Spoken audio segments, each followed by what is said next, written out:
Ukraine. This is going to be a massed battle situation in which armor and artillery and aerial bombardment are going to play a huge role.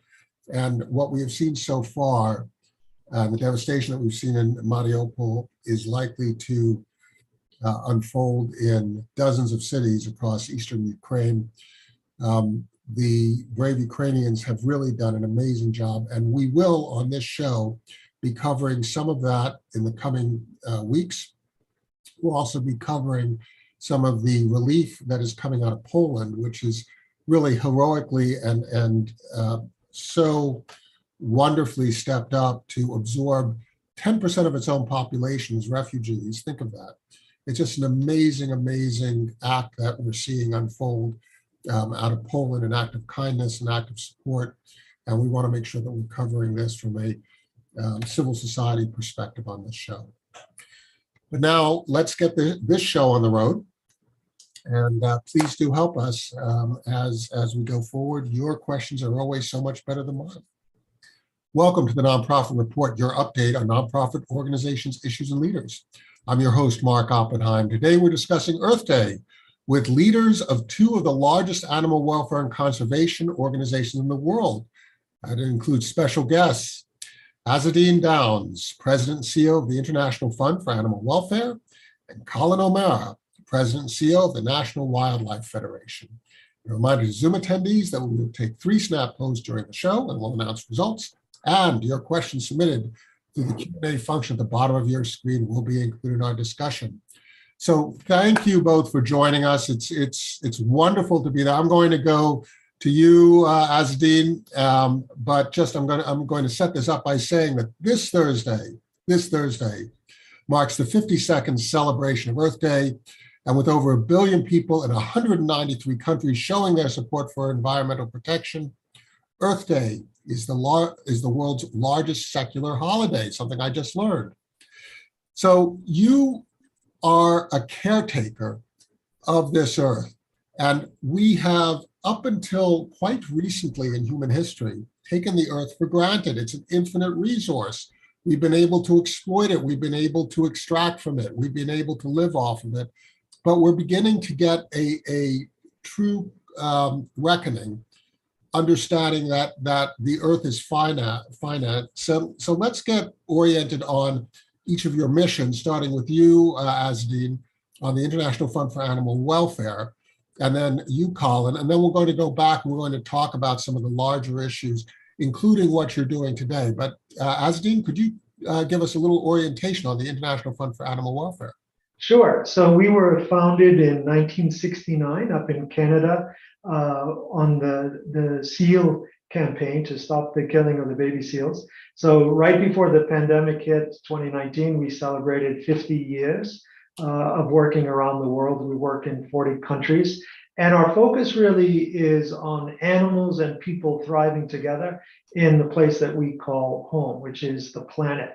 And we're always looking for examples of where we can focus on the importance of individual animals in conservation. So my focus has really been to shift some of what we do at the organization, but also looking at the world in general, of changing the face of conservation so that it includes the importance of individuals, both wildlife and people living with wildlife. So your organization really tested this idea of a personal connection to an individual animal. Yeah. That particular campaign, going back into the 70s, really focused on the brutality of the harvest, the seal harvest. Yes. Creating that connection. Do you generally take that same approach as you create that awareness of how humans impact animal ecosystems? And do you also focus mostly on large animals? We do continue with that theme. And the reason I say that, and the reason why I think it's important, is that if you look at conservation in general, historically, a lot of times it focused on populations and the health of the overall population. And the individual animal really had no intrinsic value. But that is what I think is important for people today to realize that the history of conservation, to be skeptical has not produced the results that we've wanted it to. And I think that the part that was missing was that human connection. It's very difficult for people to discuss statistics and biomass and some of the more complex issues that conservation scientists focused on for so many years.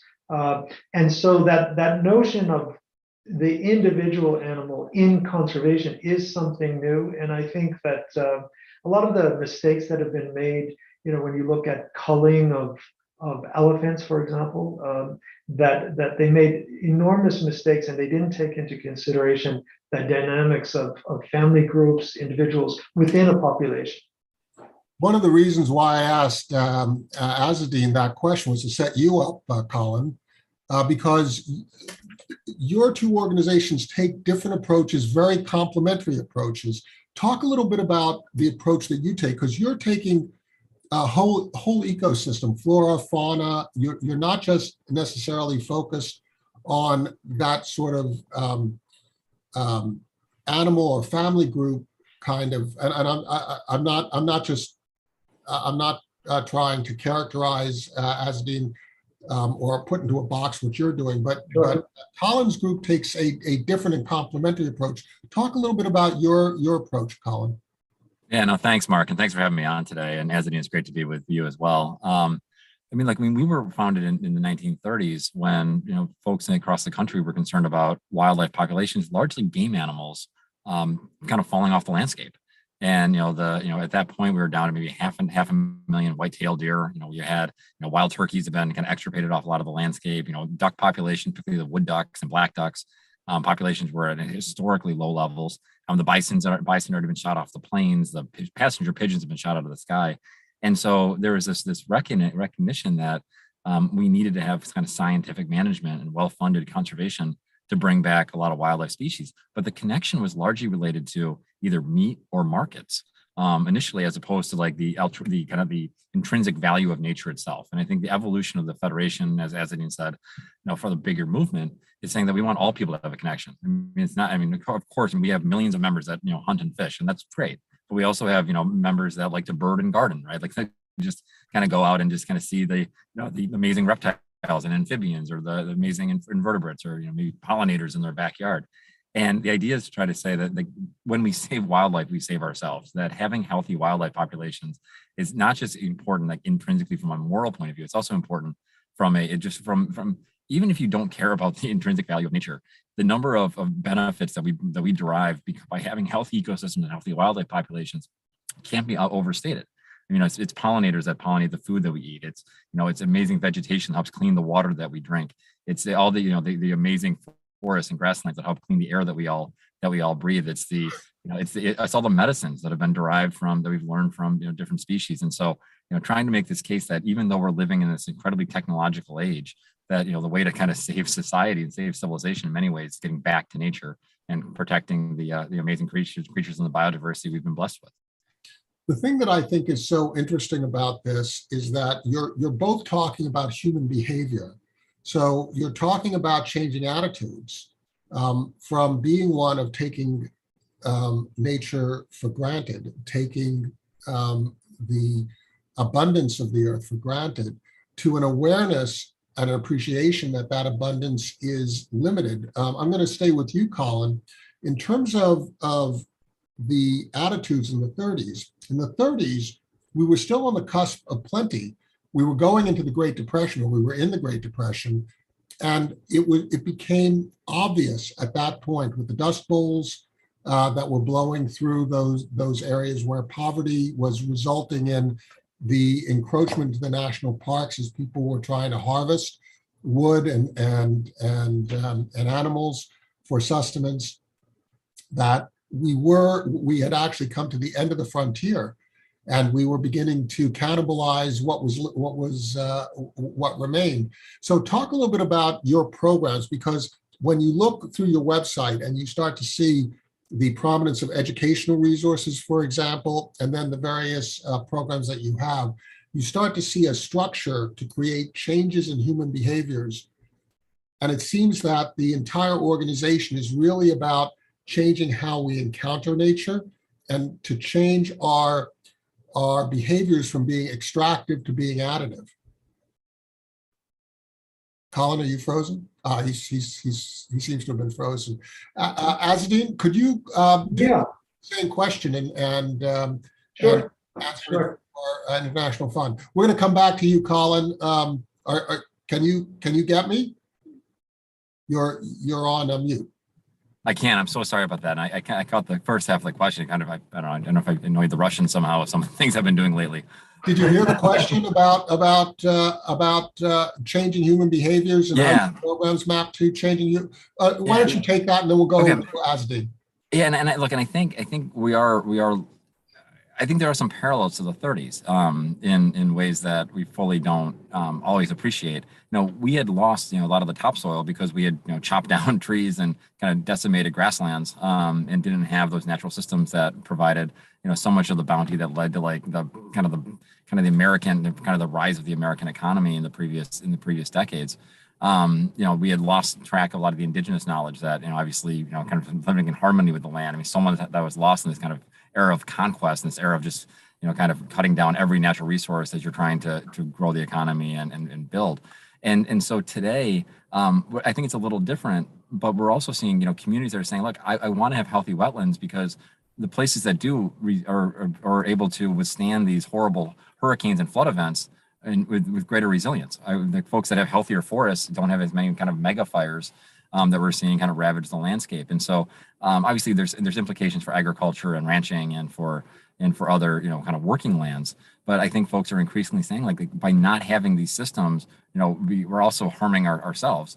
And like the same, in some ways, the same sacrifice zones where communities of color in particular have had to face a lot of pollution over the years are the same ways we've kind of not taken care of the full diversity of wildlife in a way that's affecting communities all across the country. And so I think there's this kind of return because folks are seeing that there's a personal benefit and a personal loss if we don't kind of do right by our natural resources and healthy air and clean water. Azzedine, why don't you unpack a little bit about how you create changes in us and our behaviors and our perceptions? Yeah. It's interesting, and some of it is good news. Collin mentioned turkeys and some of the other animals that we see more in an urban landscape and a suburban landscape. So one of the questions that I ask our own supporters is, are you willing to share the earth? And whether or not it's because the animals are invading our space, or the reality is that we've invaded theirs and they have nowhere else to live. But when we connect the work that we do in Africa, we have a lot of people around the world who want to protect elephants, they want to protect lions, they want to protect carnivores that are dangerous. And so it is a behavioral issue. And one of the things that I ask them is, why are you asking people to live with lions who could kill them and their children when you're not willing to put up with rabbits or turkeys in your own backyard? So boiling it down to this fundamental question of, are we willing to share the earth? Are we willing to share the space? And a lot of people that I've encountered say, no, I'm not willing. I'm not willing. And that's where building and infrastructure and all of those other issues. We're all dealing with this. We have rattlesnakes where we are, right? Yeah. I had a situation where I was trying to remove a rattlesnake and I couldn't, and I ended up killing it, right? Yeah. Why did I kill it? Because the rattlesnake was dangerous, right? And I don't know what I could have done differently. Rattlesnakes are not necessarily scarce, but is there another way I could have handled that? It's just a small example of what you're talking about. So what is the answer here?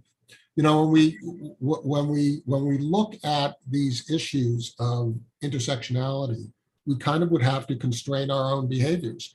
I would have to not kill the rattlesnake and take maybe hours to try to figure out how to deal with this one solitary creature. And at a certain point, I just decided to kill the rattlesnake. Yeah. So how do I deal with that, Azzedine? how do we as a society writ large, I mean, that's a tiny little example, but how Sure. do we deal with it? What kind of a mechanism is it? In our work, some of these issues come around to land use and the sort of the legal frameworks of land use. So, in Kenya, where people are living with dangerous animals, and the shift that we focus on as well with indigenous people is that a lot of this wildlife is living outside of these national parks. And so again, historically, the animals were inside the park, the people were outside the park, the people were locked out of the national parks, and the animals in some countries locked in. But that's not the reality. A lot of these animals are living outside protected areas 60, 70, 80% of their time. And so they're interacting with people. One of the things that we see with the Maasai community is land trusts and setting aside 30% of the land that they own or control or manage.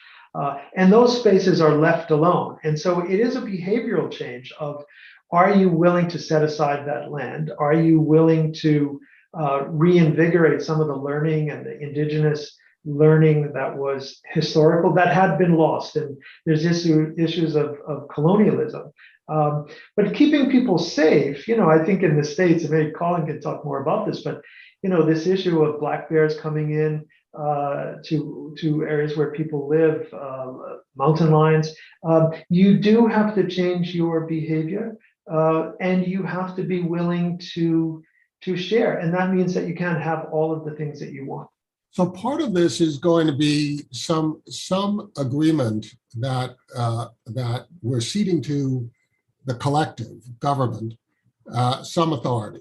But some of this is going to be our own changes in behavior and attitudes. I mean, that's what Azzedine is saying, Collin, right? He's saying that, you might have these preserves in this particular case, but the preserves are not really the whole answer. It's also our own attitudinal shift. Is that part of how you're shaping your organization, that there's an advocacy piece, but the advocacy piece goes into behavior modification, education, giving me a reason to change my own approach to these kinds of problems? Yeah, and I think you've both set it up perfectly. And I love the way Azzedine kind of teed up this idea of just making space for wildlife. We talk a lot about, having folks act locally, but also, kind of advocate, either nationally or globally. And there's opportunity to do both. We run one of the largest backyard habitat programs in the world, where more than 250,000 folks have planted milkweed or cardinal flowers or bee balm or things in their backyard that allow them to have support a wide diversity of pollinators and songbirds. Increasingly working with try to have amphibians and other species supported with water and other types of features, just to again create space. And when somebody does that, they can basically double the amount of biodiversity in their backyard within minutes. And you could have a windowsill in a city, or it could be acres upon acres in the country, but it makes a huge difference. And at the policy level, one of the few things that we're seeing bipartisan support for right now in the U.S. Congress is a bill called the Recovering America's Wildlife Act that we've been working on for several years. And the idea is to fund state level and tribal led conservation that's proactive, that's collaborative, that's non-regulatory, but implementing. Every state in the US has a state wildlife action plan where they identify species of greatest conservation need. And the idea is to help save these species before they require the protections of the Endangered Species Act, and also accelerate the recovery plans of the species that are. But we just need more tools, and we've underinvested heavily. A lot of the tools tend to be more regulatory, which put people against each other. And those places where they're absolutely necessary, and the Endangered Species Act has been amazing at keeping species in the U.S. from going extinct. It hasn't done as well bringing species back from recovery outside of some great examples like the bald eagle and the American alligator and some iconic species, because we haven't invested. And this is one of those places where that ounce of prevention, investing just a little bit in proactive collaborative conservation on the ground, is going to make a world of difference for wildlife, because it's not, as you said, just about protecting like the park or like the preserves. We absolutely need those, but movement, connectivity, this idea of like migratory range changes, food changes. I mean, as we're seeing climate shifts, we're going to be much more dynamic. It's going to cost money, but it's going to pay for itself many thousand times over by making these investments, because the cost of inaction is just incalculable.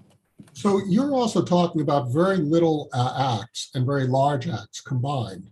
So planting flowers that help pollinators, planting biodiverse gardens or gardens that have native species to help native species, native insects, and then up the food chain thrive. Those are small acts. I think back to what Lady Bird Johnson did, the First Lady, when she was looking at Texas wildflowers and what kind of a big impact that has. So little connections of ourselves to nature within the context in which we're living actually changes our own consciousness. And then you have these bigger acts like the Endangered Species Act, which protects large species. But how do we systematize that throughout the economy? Because, when I look at what I order something from Amazon, for example, a truck rolls up and it's a gas-powered truck, right? And all this logistics that are going on, and I get my package. My package is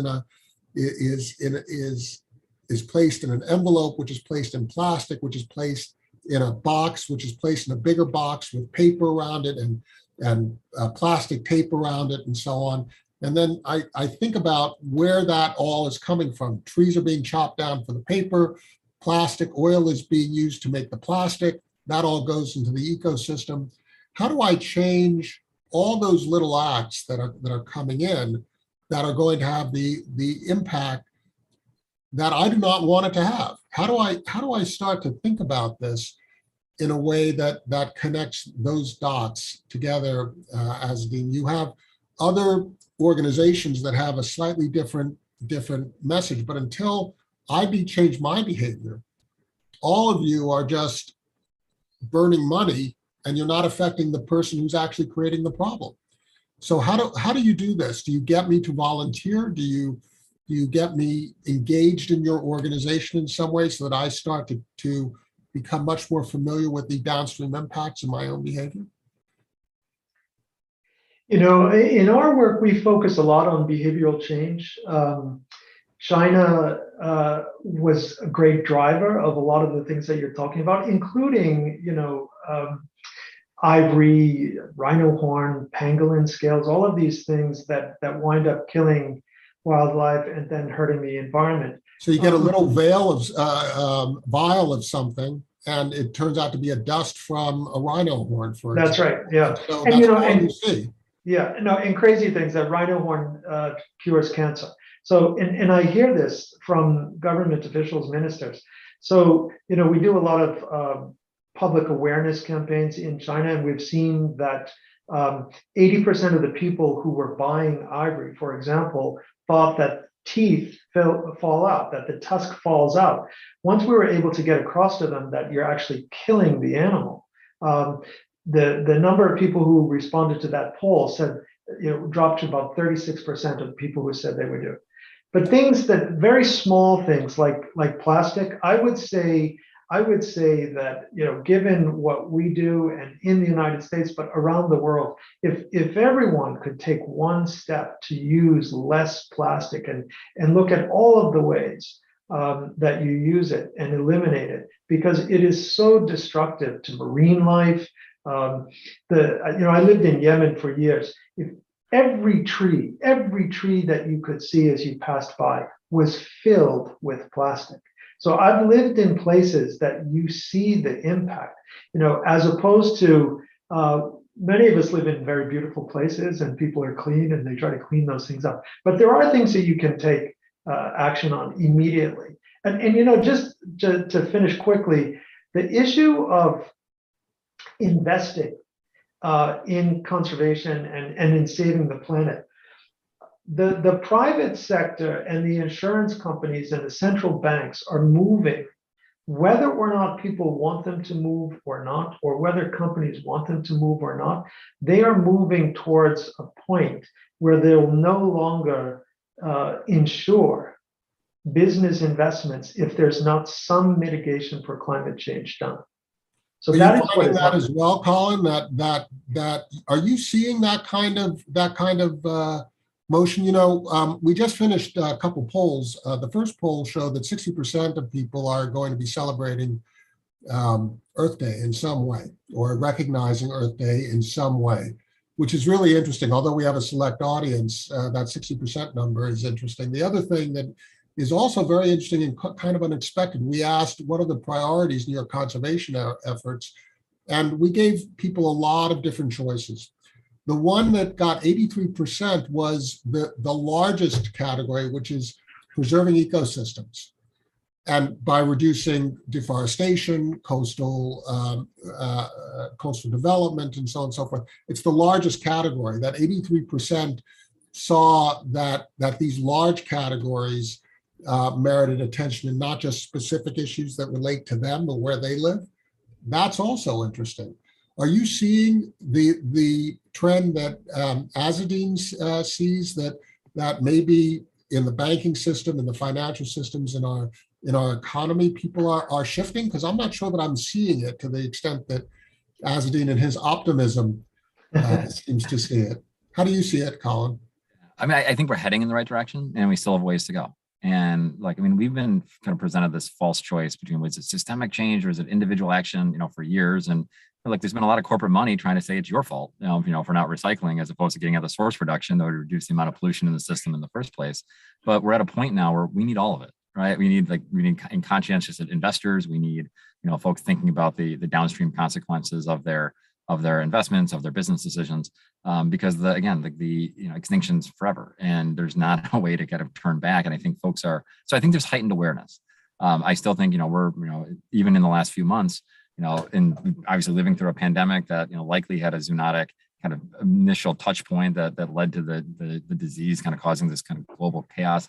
And at the same time, having living through a period where a lot of folks turned to nature for both sanity and health and everything else, because it was a place of refuge, not just for wildlife, but for all people as well. And at the same time, now we're in the middle of Ukraine, where folks are trying to figure out how to replace, Russian oil and gas as quickly as possible. And what does that mean for the landscape? So it's a complicated landscape, but I'm excited that in each of those major cases, kind of climate considerations, even in many cases, natural resource considerations are a much higher part of the conversation than they would have been even a decade ago. In fact, we're talking about how do you export more LNG to Europe to displace, Russian gas, but do it in a way that kind of still maintains our climate commitments. And that's just a conversation that frankly wouldn't have taken place 10 years ago, because the national security considerations would have trumped. So I think I'm optimistic, but we still have miles to go. Yeah. Let's stay with you, and then we're going to go to you, Azzedine, because we're coming to the end of our time. So we're going to give you the last word. But Collin, staying with you. Could you talk a little bit, could you expand a little bit more on this idea and using the situation in Ukraine as an example? We have a crisis that is coming up and it's a practical crisis. Ukraine grows a lot of the world's food, right? So there will be a need for some sort of redress of that supply cut. Russia supplies a lot of the world's oil. And so we need to figure out a way, if we're not going to feed that war machine, to reduce that consumption. And that means, since we can't switch to renewables overnight, that means more drilling, more oil extraction. How do we deal with that? Fairly big question.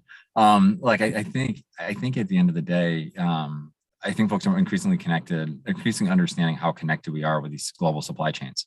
And I think we saw it with PPE with masks and protective gear during the pandemic, and how dependent we've become on China, and the need to have more domestic production of a lot of these, at least more secure supply chain, maybe among allies in particular.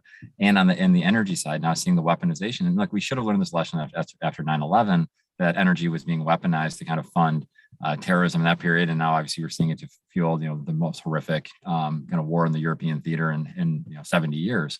And it does come back to being smart about what the transition looks like.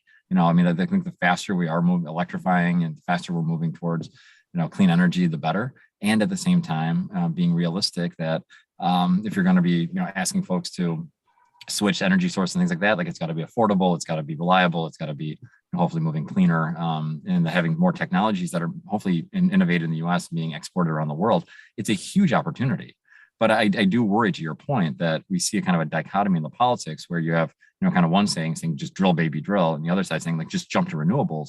And like the answer is a little bit of both, right? We're going to have a little more production. We got to mitigate the impacts. That means capturing the methane emissions. That means capturing as much, carbon and methane pollution as you possibly can, so it's as clean as possible. Because domestic produced energy is cleaner. It's still not clean enough to meet our climate goals, but it's cleaner. And at the same time, we need to double down on the transition towards renewable sources and cleaner sources, and even just conservation of energy, using different types of technologies that don't have the same footprint. I'm hoping that we can have that thoughtful conversation. I mean, it is worrisome to me that tens of billions of dollars over the course of the last several years are what's fueling pretty much the entire Russian war machine at this point. And we have to be doing it. So like, I'm agnostic for why we make the transition. I mean, I think there's a reason to make it for security. There's a reason to make it for wildlife. There's a reason to make it for health. There's a reason to make it for kind of justice reasons, as long as we make the transition. And I think this is one of those moments between the pandemic and the war, we're seeing why the status quo isn't acceptable anymore. So your answer, to a great extent, is ecosystem thinking. It is exactly why 83% of the people voted for the largest category. It's basically look at the downstream consequences of what we're doing today, and really start to make different decisions so that the downstream consequences are not constant dependent on a polluting energy source. A constant use of plastics, which is a polluting sort of packaging of convenience, right? It's basically start to adopt the kind of ecosystems thinking that the National Wildlife Federation adopts, but do it in our daily life. Really think before we act a little bit about what the consequences can be, and also don't simply condemn people when they are not willing to make the sacrifice, when we ourselves are not willing to make the sacrifice. We might have to sacrifice a little short-term gain for long-term benefits, right? Yeah, that's right. Azzedine, talk a little bit about your view on this same topic, and also could you please inform us on your work in the Ukraine to help some of the organizations that are supporting animals there? Yeah. That would be very helpful. Yeah, on ecosystems, the reason I remain positive is because I see that there is serious work in the financial markets on ecosystem valuations, and the connection to not carbon emission reductions, but carbon sequestration. How much is the soil worth? How much is the grasslands worth? What is a whale worth in terms of carbon sequestration? And so there's some very interesting financial mechanisms that are being put forward with social impact investments, bonds, that all are related to, we are not separate and apart from the ecosystem. That if we don't do this, and if we don't, if we move away from this notion that nature itself must pay for itself and it has no worth otherwise, I think that's why I remain positive, because the financial market is beginning to see, this is a way to close that $700 billion gap that apparently is required for conservation. On Ukraine, it's interesting that you bring up this issue of food and food security too, because related to what Collin was saying, is you look at the US and look at the subsidies that are given to the agricultural businesses not to grow food, or water use in the West. Use it or lose it. And so there's waste there. And I think that there are solutions that we can find if we shift some of these policies that are related to civil unrest ultimately, and security issues. In Ukraine, what we're doing first and foremost right now is just to try to help the refugees who are leaving, and many of them with their animals. Many of them have wild animals, exotic pet trade. There's some more complicated issues. Animals that are in zoos that are now being moved out of the Ukraine. So that's what we're focused on in the short term. In the long term, though, we're going to look at the destruction that's been done to the ecosystems, natural habitats for wildlife, and that's going to be a much longer term issue. But even now, working on the Poland-Ukraine border, what we're finding is and it was in the media the last couple of days, more and more Ukrainian refugees on the Mexican border trying to enter the United States with animals that are not being allowed in because of CDC regulations and rabies and things like that. So politically, there's lots of things that happen that are unexpected, as in the pandemic. And what we've learned in the pandemic is that nature will bounce back. Given the chance, nature will bounce back. So that's a positive note to end with. If we help it, there are two real lessons here that I think I'm taking away. First of all, I think it's so much about our daily human behaviors and our shift of mind. And the other piece, which is related to that, is that this is an all-in kind of an effort. You're basically helping to inform us in our business lives, in our economy, in our financial systems, in our civil society systems, how we ought to adjust to integrate this care of the earth. And this sort of dialogue, which previously was sometimes looked on as an argument, this dialogue needs to unfold because it will affect us whether we have the discussion or not.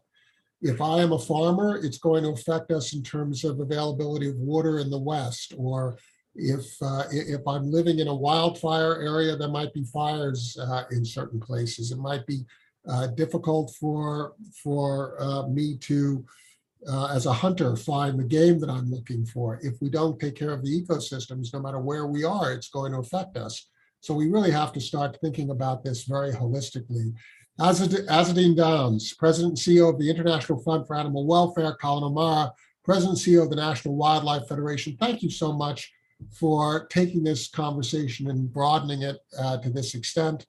I'd like to thank our attendees, our audiences, also your donors, your staffs, your boards for all the work that you're doing.